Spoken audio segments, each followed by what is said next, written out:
My experiences in hotels, and this is coming from Alexander DeVille here on TikTok. By the way, thank you so much for letting me share this with everybody. This is the time to sit back, relax, maybe go grab a snack because this is a long story, but it is so good. Hey Letty, I wanted to share some of my experiences since Halloween is around the corner. I've had some unusual experiences whenever I stay in hotels while traveling. Strange things always seem to happen, and I'm usually the only one who wakes up and hears things while everyone else is fast asleep. I encountered ghosts and communicated with some of them growing up. However, throughout the years, I started to suppress my spiritual side. As I got older, I've reconnected with my spirituality and intuition, but still keep my distance from spirits. I often joke with my friends that I'm probably the only one who gets woken up by strange noises in hotels because I am more open to the spiritual side than they are. I think it's because I'm in a familiar and controlled environment at home, but it's not my space in a hotel, so I am more vulnerable to these occurrences. My friends and I traveled to Denver, Colorado for a concert. It was 3 of my friends, and one of them brought their younger brother,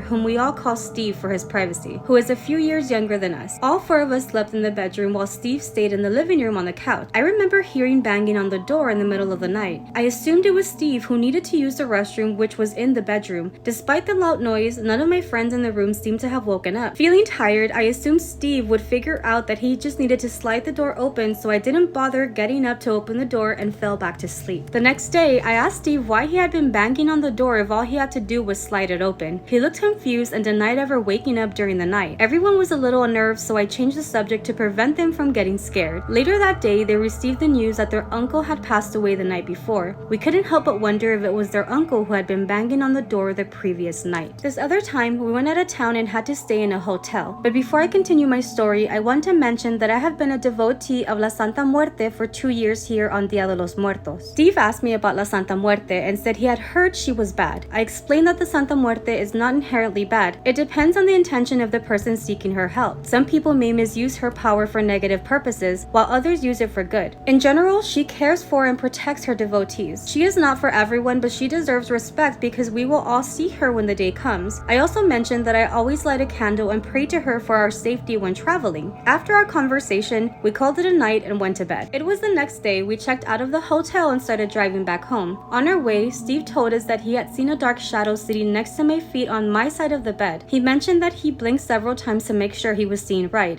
And indeed, he saw a figure sitting right next to me while I was sleeping. He said he couldn't see its face because it was facing away from where he was, but he got scared and covered his face with the blanket. Despite him feeling frightened, he told himself, "No, Steve, you have to see what it is." So he got the courage to uncover his face, but there was nothing there anymore, and then later went back to sleep. While he was finishing his story, I looked at him through the rearview mirror and asked, "Was she wearing a cloak?" He said yes. I smiled and said, "Who you saw was La Santa Muerte." He looked at me with shock and fear, but I told him not to be scared. She was just watching over me while I slept. This is why she was beside me, next to my feet, like a mother watching over her sleeping child. Mi santita siempre me cuida. Knowing that she was watching over me while I slept warms my heart. The next time we went out of town, Steve didn't want to go anymore. He said it wasn't because of what he had seen, but I low-key think that's why. But then again, I don't blame him. It would be expected for anyone to be afraid, especially because we're all taught to fear death. In our next trip, there was only 4 of us and Steve didn't want to go. Let's call them Jenny, Eva, and Sam for their privacy. That day, we went to a mystical store where they sell crystals and images. In this store, there was a section of statues of dwes. I automatically did not make eye contact with them and did not make any negative comments on how they looked because I knew you should never disrespect a duende and their appearance. As I walked around the store, something kept calling me back to where they were, and I was tempted to buy one and have it for my protection in my home. But in the end, I decided not to buy it because it is a lot of responsibility to have one in your home, and they are known for being pranksters and getting jealous of pets, and I would not do that to my poodle, so I left it as is. Jenny, Sam, and Eva brought protection necklaces. After leaving the shop, we went to a different store. As we walked, Jenny's purse was unclipped from the straps and fell off her shoulder. Her protection necklace fell out of her purse. I jokingly told her that the evil spirits didn't want her to have that necklace. We all laughed and her purse kept falling off. I would understand if the clips to the straps were loose or broken, but the clips were perfectly fine. We went to Chick-fil-A and I was standing behind her in line when it happened again. She was about to reach into her purse to get her wallet. I saw it unclip the this time before Jenny reached over to her purse. Even the clerk saw it and looked at Jenny weirdly, so Jenny finally got tired of it falling and decided to carry it instead. After we finished eating, we went back to the hotel. I brought up the topic of duendes and told them that I hope none of them had said anything negative about the duendes at the store. Jenny looked nervous and said yes. I thought to myself that they were weird, ugly looking. I told her, no Jenny, you should never make negative comments about them or they might get upset with you. Nothing happened after that. I wonder if the duendes were unclipping her purse. It was night and we were getting ready to go to bed. There were 2 queen beds. Jenny and Eva slept in one while Sam and I slept in the other. Eva was teasing Jenny, telling her she better not snore because last time she couldn't get sleep because of her. Not to throw shade at Jenny, but she does snore pretty loud. I told her we could have a snoring competition and see who snores the loudest, and we laughed about it and went to sleep. It was around 6 a.m. and the sun had not yet risen. I could hear faint talking, although it wasn't loud, but in a lower tone. I thought to myself, why are Jenny and Eva having a whole conversation this early in the morning? I was so tired because we had gone to sleep late that night. I tried to ignore them. I ignored what they were saying, but I realized there was snoring and only one person talking. Then I started to sound repetitive,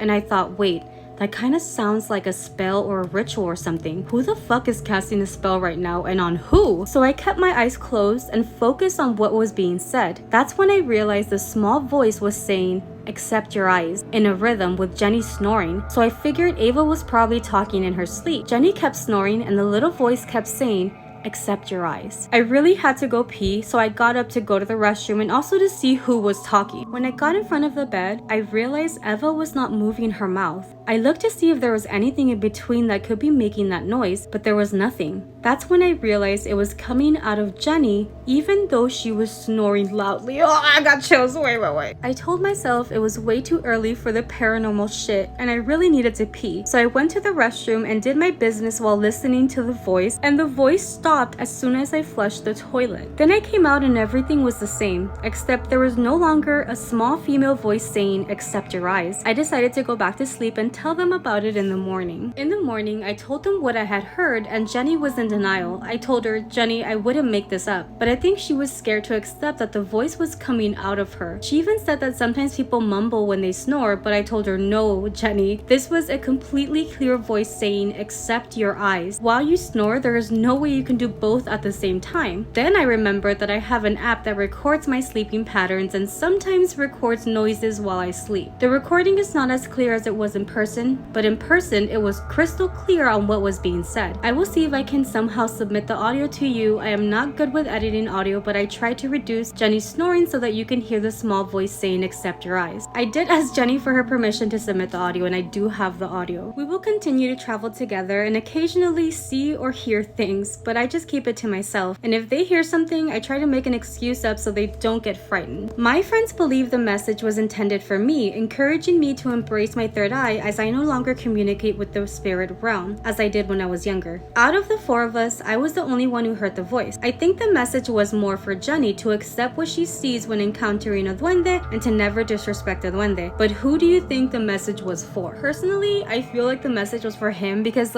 he heard it. If he hadn't told anybody, they wouldn't have even known. But then again, I can see the other side too. So what do you guys think? The audio is 5 minutes long. I don't know if I'm gonna cut it down shorter when I'm editing or not, but without further ado, here is the audio for you. Am I rhyming? Oh my god, I'm a rapper. You're not a rapper, dumb bitch. Here's the audio.